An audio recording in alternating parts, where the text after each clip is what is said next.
बिस्मिल्लाहिर्रहमानिर्रहीम, अस्सलाम वालेकुम। Welcome in my Kanjur Rahman cooking valley. आज मैं बनाने जा रही हूँ आलू गोश्त, खास तौर पे रमज़ान के लिए स्पेशल, जो कि झटपट तैयार हो जाएगा। लेकिन इससे पहले अगर आपने मेरे चैनल को सब्सक्राइब नहीं किया है तो प्लीज़ मेरे चैनल को सब्सक्राइब कर लीजिए और साथ में मौजूद बेल आइकन को प्रेस कीजिए ताकि मेरी हर आने वाली नई वीडियो का नोटिफिकेशन आपको पहले मिल सके। आलू गोश्त बनाने के लिए मैंने गोश्त लिया है 1 kg हड्डी वाला गोश्त। हड्डी वाला गोश्त आलू गोश्त में अच्छा लगता है इसलिए, और मैंने फ्लेम को ऑन नहीं किया है। सबसे पहले मैं कढ़ाई में गोश्त ऐड कर रही हूँ और इसके साथ ही मैं इसमें शामिल कर रही हूँ 4 मीडियम साइज़ की प्याज, जिन्हें मैंने बारीक स्लाइस में काट लिया है।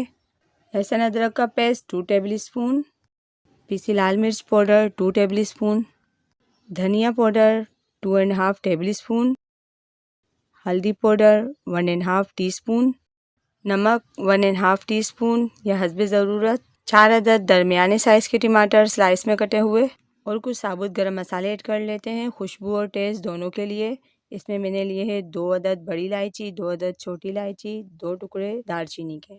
अब मैं इसमें कुकिंग ऑयल शामिल कर रही हूँ। कुकिंग ऑयल मैंने लिया है 250 ml यानी 1 पाव। आप ऑयल थोड़ा कम भी ले सकते हैं, मुझे इस सालन में ऑयल थोड़ा सही ही अच्छा लगता है। अब मैं इसमें शामिल कर रही हूँ 4 गिलास पानी और इन तमाम चीज़ों को अच्छी तरह से मिक्स करके इन्हें कवर कर देते हैं। अब हम फ्लेम को ऑन करके हाई कर देते हैं ताकि इसमें जल्दी से उबाल आ जाए।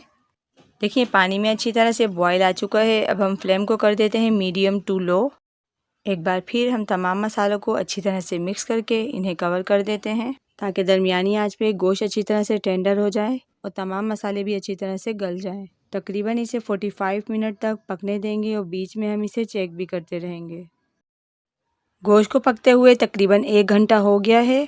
45 मिनट पर मैंने गोश्त चेक किया था तो उसमें थोड़ी सी कसर बाकी थी। अब हम चेक कर लेते हैं। देखिए गोश्त कितना अच्छी तरह से गल गया है और इसमें भी थोड़ा सा पानी बाकी है।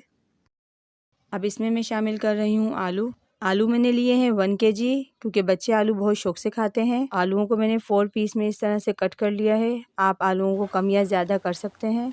अगर गोश्त पकते वक्त पानी बिल्कुल ड्राई हो जाए तो आप आलू को गलाने के लिए थोड़ा सा पानी ऐड कर सकते हैं। आलूओं को अच्छी तरह से मिक्स करने के बाद 15 से 20 मिनट के लिए हम इसे कवर करके रख देते हैं ताकि आलू अच्छी तरह से गल जाएं। तकरीबन 15 मिनट हो गए हैं। अब हम इसे चेक कर लेते हैं। देखिए आलू भी कितनी अच्छी तरह से गल गए हैं। अब हम इसे कुछ देर अच्छी तरह से मज़ीद भून लेते हैं।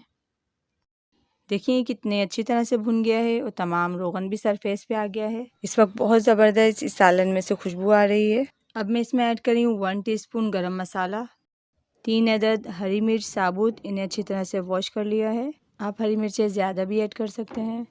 और इसके साथ ही हम इसमें शामिल कर लेते हैं पानी हस्बे ज़रूरत, जितना आप शोरबा रखना चाहें। मैंने यहाँ पर 2 गिलास यूज़ किया है। अब हम इसे पकने के लिए 5 मिनट के लिए कवर करके धीमी आंच पे रख देते हैं।